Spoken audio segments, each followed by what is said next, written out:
It's Tuesday the 17th of February. From the MEN newsroom, this is Channel M's Lunchtime News and these are today's headlines. Voting for a mayor here in Manchester, David Cameron makes that one of his big ideas if the Tories win the next election. Also this afternoon, justice should be seen to be done. The row over criminals allowed to do community service in secret. They should wear yellow jackets, whatever, criminal on the back of it. Why not? Why not? And switching off the street lights, the latest idea to save money in Bury. I'm highly surprised that a Conservative council would even consider it.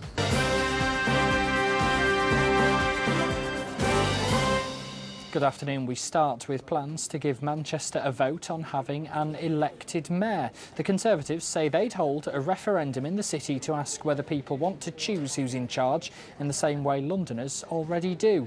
Our reporter Kevin Duffy's been to find out how many of us actually know what an elected mayor does and if they can already name one. Now, we all think we know what an elected mayor looks like. Here's an old one and there's a new one. But do the people of Greater Manchester really know what they might be letting themselves in for if we were to have an elected mayor here? I think it's like the European elections. They're a good idea in principle, but there's not a lot of information that's given out to the population. They're not well informed about the issues, and the issues at this moment in time are going to be housing, employment. Need I say more? Do you think an elected mayor has been a good thing for London? Yes. Yes? Yeah. I think London was a lot of individual boroughs and nobody really was in control. And once we lost the GLC back in Thatcher years, there was nothing really pulling everything together. And I think having an elected mayor with the powers that go with it, but you've got to be very careful about the powers that you give them. Yeah, I think it would bring more political power to with an elected mayor. Of course, making promises is one thing, keeping them is another. But plenty of people think that in the next 18 months or so, David Cameron and the Conservatives are going to be in government. And the question then is, will he put his money where his mouth is? Kevin Duffy for Channel M News. Thanks, Kevin. Well, these proposals are part of a big shake-up of local government being suggested by David Cameron, which he'll bring in if he wins the next election. It's based on the idea of what he's calling radical decentralisation. More power will be shifted out of London to individual towns and cities. Councils would have more power, but they'd also have to be more transparent. Extra powers would include being able to hold a referendum on council tax rises, giving firms discounts on their business rates and more control on planning issues that's currently done by regional development agencies. But they'd also have to come clean much more about how much council staff are paid and how much is spent and on what.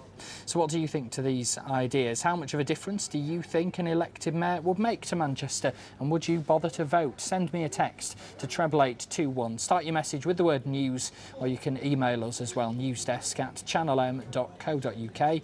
We'll get through some of your messages later on. Detectives have issued a photograph of a man they'd like to trace in connection with child sex attacks. This picture of Colin Malloy was taken around 10 years ago, but officers don't think his appearance will have changed significantly. He's lived in Bagley, Withington and Sale, and he's also thought to have links with Durham. They want to speak to him over allegations of rape against a 7-year-old girl and another girl who was 4 at the time. They'd also like to trace him in connection with an allegation of sexual assault against a boy. A court's been hearing how robbers threatened to kill an art dealer and his wife during what's been called an audacious raid for paintings by L.S. Lowry worth up to £1.7 million.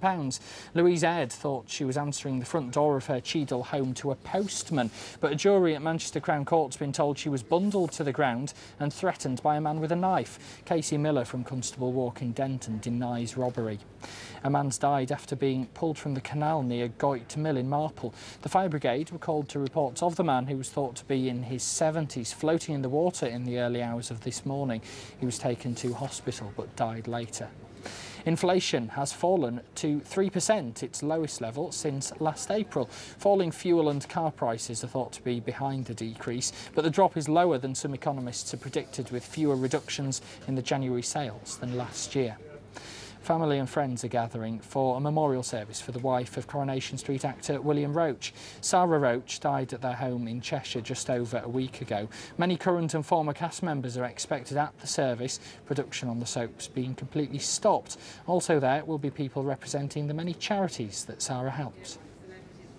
I'm sure the funeral will be hard for everybody who's attending. I imagine it would be packed out because Bill and Sarah were very popular people in the neighbourhood. It was a complete shock at the age of 58 to die so suddenly because she looked so fit and well and she was slim and beautiful, and it was a tremendous shock. So we were extremely sad about that. A man's been stabbed in the neck in Gorton. It happened shortly before 7 this morning on Chapman Street. The 27-year-old was taken to hospital.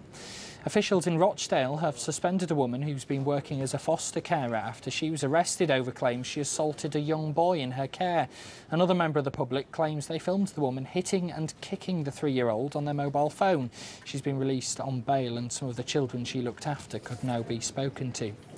The former boss of MI5 says the government's taken advantage of a fear of terrorism to restrict people's civil liberties.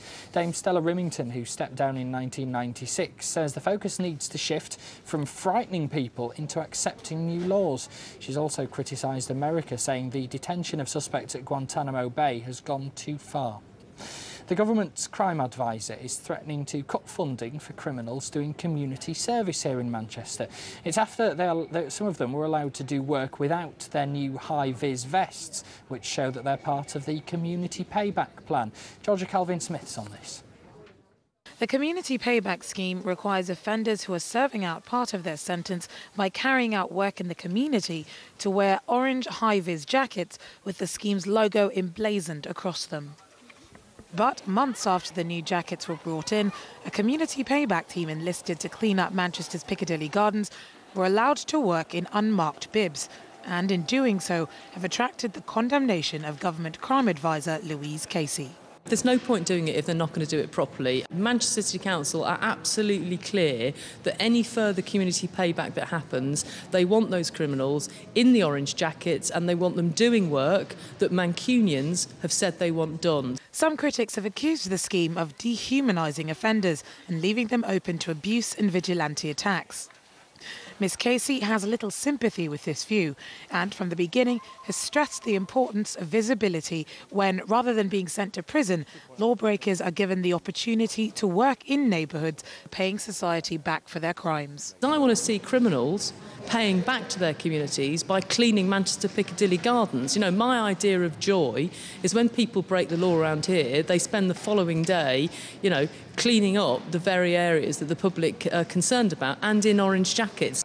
Here in Middleton, there's been a mixed reaction to the idea of justice needing to be seen to be done.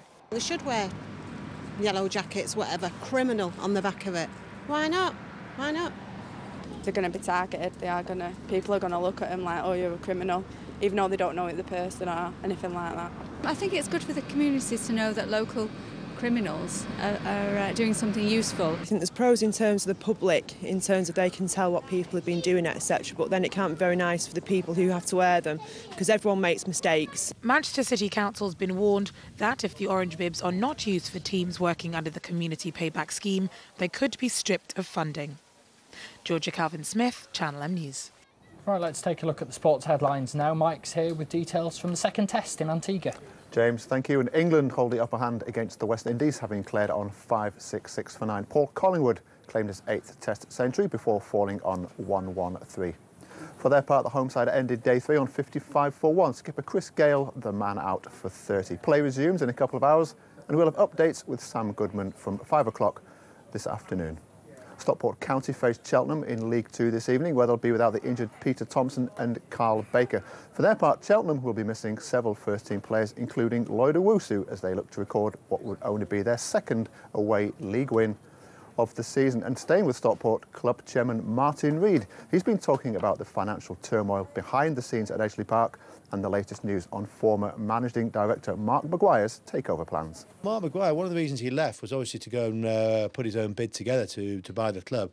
So I haven't spoken to him since he's left, but I know he's been working behind the scenes to try and put this offer. He's got to contact a group of colleagues who are going to put an offer together, and we're looking forward to receiving that and judging it on its merits with everyone else's. Well, since the beginning of the season, the business has actually struggled to go forward financially. It's very difficult out there. We've got a very sort of onerous agreement when the trust bought the club off sale Sharks, which is really crippling us, I suppose, at the end of the day. But since then, we've obviously trying to make headway, drive costs out of the business. Certain players have been moved on. I'm sure at some stage there'll be further players will be moved on. We've also cut back on certain personnel to drive down some of the cost of wages around the club. And at the same time, we're trying to talk to many stakeholders in and around the area, council and businesses.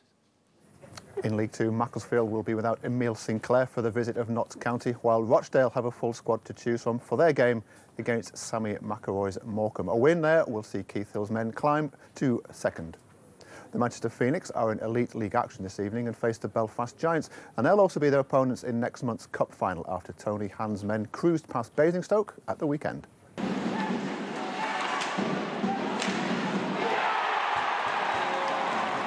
It's always a tough game when we play them. You know, they got a good team, a lot of skill, so we got to, make sure we play our positions right and, play a true game. Yeah, you don't want to really think about it. You go into it thinking it's just another game that you want to go out and win, but it's always in the back of your mind, and when you get the first goal, it definitely helps out your confidence a bit. And now the Phoenix are through to the Challenge Cup final, where we'll go home and away with the Belfast Giants. Yeah, it'll be good. It'll be a good test for the team, and Belfast is a good team. We just have to play our game, and never know what can happen. Jeremy, that was a brave effort tonight.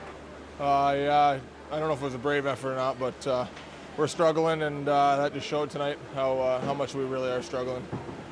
Don't think anybody could have expected such a tough battle. I mean, there's some people in the media were expecting it to be an easy game for the Phoenix, but it wasn't an easy game, and I think a lot of credit goes to the Bison for the effort they put in tonight. Yeah, I think our work ethic's usually there. We're just not working too smart, and we're pretty down with the recent run of results. So, not much left to play for now, so we're just going to have to play for some pride, that's all. But professional pride will drive you on till the end of the season. Well, it's going to have to, or we're going to have some people not playing a whole lot. So we got to act like professionals and play hard for the rest of the year and just see what happens. Former Salford coach Steve McCormack, he's been axed by Widnes Vikings after only one game of the new season. The club decided to act following their 22-20 Northern Wales Cup defeat against Oldham. Aston Villa have once again been linked with a summer £8 million bid for City's Micah Richards, while in boxing David Hay has offered to fight current world heavyweight champ Vladimir Klitschko in Germany after their proposed fight in London fell through. That's it from me for now, but Sam Goodman will be here with you from 5 o'clock with all your afternoon sports headlines. Thank you very much for the update. It's lunchtime, Mike. Lots more to come between now and 1 o'clock. Find out why Bury streets could soon be a lot darker at night, and we've got a final look round one of Greater Manchester's oldest buildings before a major revamp. This is the way to the secret chambers. Lots of people used to live here, but centuries ago they got too old and they died.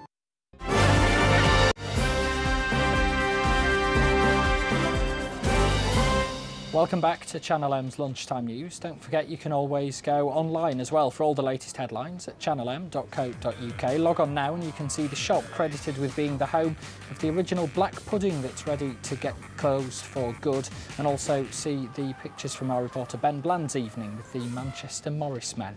That's at channelm.co.uk. Next, one of Greater Manchester's councils is considering switching off its street lights at night to save money. Officials in Bury are looking at the idea to help balance a £4 million shortfall. Kevin Duffy's got more on this. Anybody who's driven along a dark country road late at night knows that it needs an extra bit of care. And if you're walking, it can be a bit spooky too. So, what do you think it would be like if the street lights were switched off after dark in the area where you live?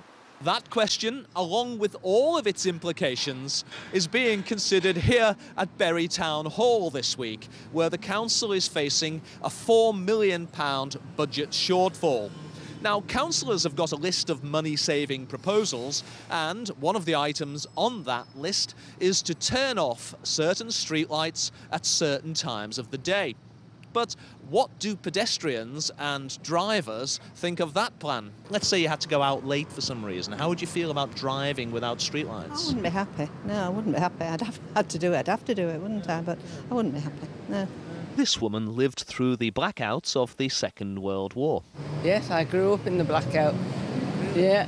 What was it like then? Oh, it was dreadful. Awful, yeah. I'm highly surprised that a Conservative council would even consider it.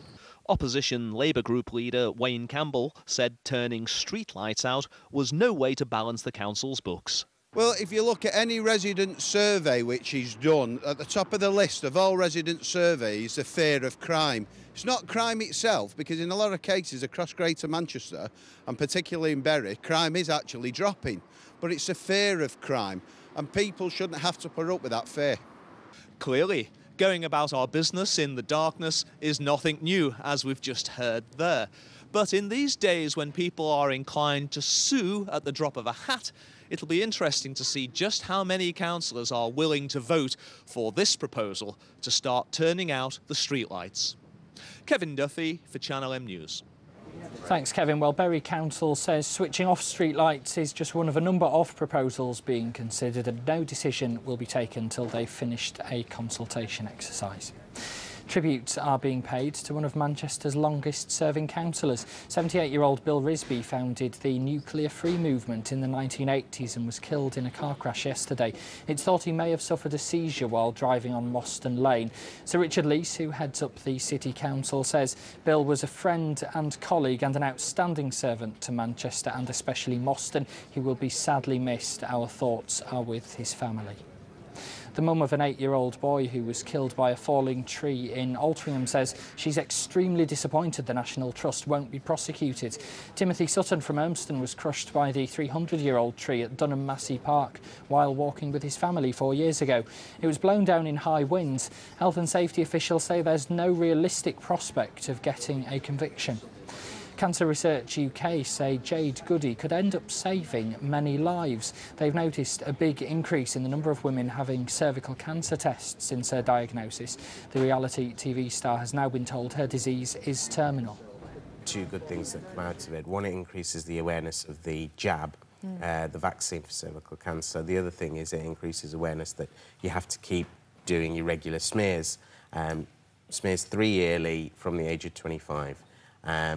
Lots and lots of women don't keep up with that, and if anything good can come of it, hopefully that's it. A former cotton machinist from Haywood is celebrating 98 years as a member of her church. Edie Shufflebotham has been going since the age of 4. I came to Haywood when I was 4 and started at St Luke's School. In those days, the school belonged to the church, and to go to the school, you had to go to the church. Fortunately, my parents were Church of England, so I started school at 4. My mum and dad came to this church, and so we've all come to the church. Part of my life. I got married in Haywood, and I always worked here. So I suppose that's why I've always stayed. Never even thought of moving. But I've always been completely amazed at her memory, a colossal memory, far better than mine. She can go back, 90 years and remember who married who and what children they had and their names. Crikey, I can't remember last week sometimes. Yeah. And her memory is still excellent. She's very interested in what's happening today. She doesn't always look back in the past. She lives for today and for tomorrow and says that she's still got a lot to do in her life and intends to do it. Now, it's one of the oldest buildings in Greater Manchester, and now Ordsall Hall is in for a refurb. The historic building will close for 2 years, but before it does, Ben Bland has been along to see how the hall will change.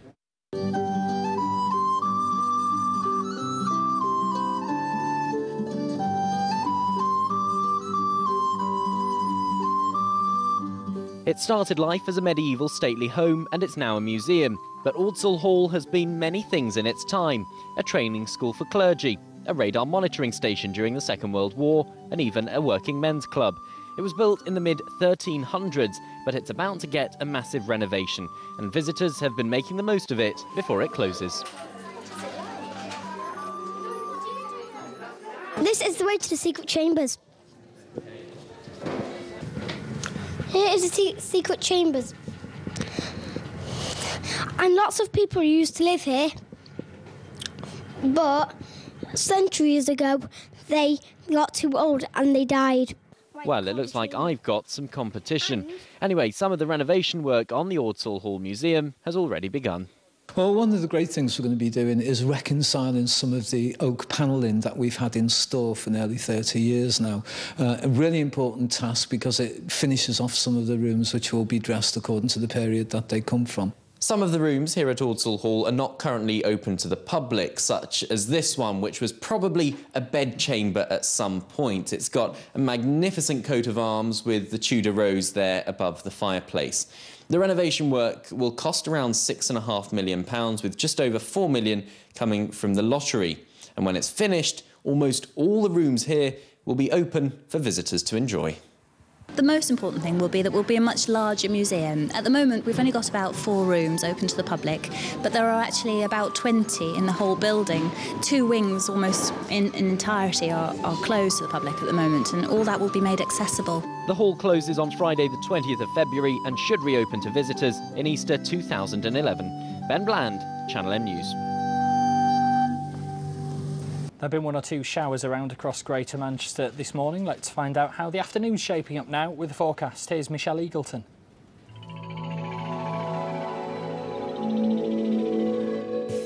Take a look at what the weather has in store for you this afternoon. I can tell you it is going to rain. Really, some heavy downpours are expected about 1-2 o'clock this afternoon, and you need your brolly with you because it's pretty much in for the afternoon and the evening as well. But this morning it stayed mainly dry. We did have a lot of heavy cloud around. Good thing about it though, top temperatures were 8 and 9, so it is fairly mild considering what we've had to put up with the past couple of weeks, some really cold conditions. So it does look like the weather is finally on the mend, and as I said, this morning was particularly dry, but this afternoon, a bit of a change for you, I'm afraid. So you are going to get a little bit of a soaking later on, and that will continue into Wednesday as well, because we are expecting some rain for Wednesday. Thursday, Friday, not looking too bad, and we'll see on the 5-day forecast there.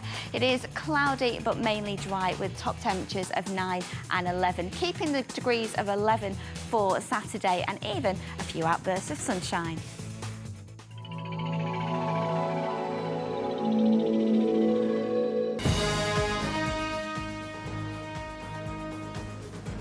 You're watching Tuesday's Lunchtime News. These are our top stories this afternoon. Manchester could get to vote on whether the city should have an elected mayor. It's one of David Cameron's ideas for if the Conservative Party wins the next election. He wants to introduce more of what he's calling radical decentralisation, which will mean more towns and cities having a greater say in their affairs. A memorial service is taking place in the next hour for the wife of William Roache, who plays Ken Barlow in Coronation Street. Production of the soap has been stopped so cast members can pay their respects to Sarah Roache, who died just over a week ago. And inflation has dropped to its lowest level since last April. Falling fuel prices have pushed it down to 3%.